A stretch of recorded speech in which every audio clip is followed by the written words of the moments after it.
خیلی مخلصیم. یه ویدیو ببینیم بیایم. نظر من به عنوان یک کارشناس اقتصادی، خلق حماسه در شرایط حاضر کم مصرفی است. بخواید حماسه آفرینی بکنید، مصرف رو کم کنید. نان کمتر بخوریم. نمیگم نان نخوریم، نان به اندازه بخوریم. به همسایه بدیم، به اونایی که ندارن برسیم. آقا من نه به درآمد نفتی کار دارم، نه به درآمد واردات و صادرات کار دارم، نه به فروش تسلیحات کار دارم. من یک ویدیو از خودتون دارم که توی این 3-4 سال چندین بار استوریش کردم، چند بارم پستش کردم و پاک کردم. فقط بیاین بگین با پول این یه دونه معدن چیکار کردین. من به سهم خودم توی پیج خودم مردم رو راضی میکنم اون یه ذره نونم دیگه نخورن، یعنی فتوسنتز کنن، هوا بخورن، کف پس بدن. فقط بگین با پول این یه دونه معدن چیکار کردین.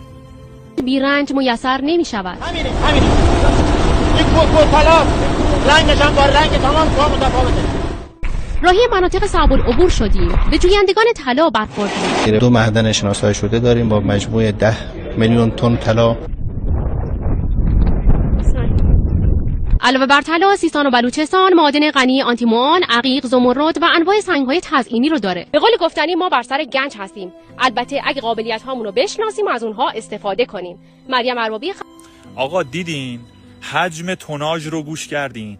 10 میلیون تن طلا. لطفاً بیاین بگین با پول این یک دونه معدن چیکار کردیم. ما اصلا به معادن مس و بقیه‌اش و اینا چیکاری نداریم. خیلی مخلصیم. و تمام.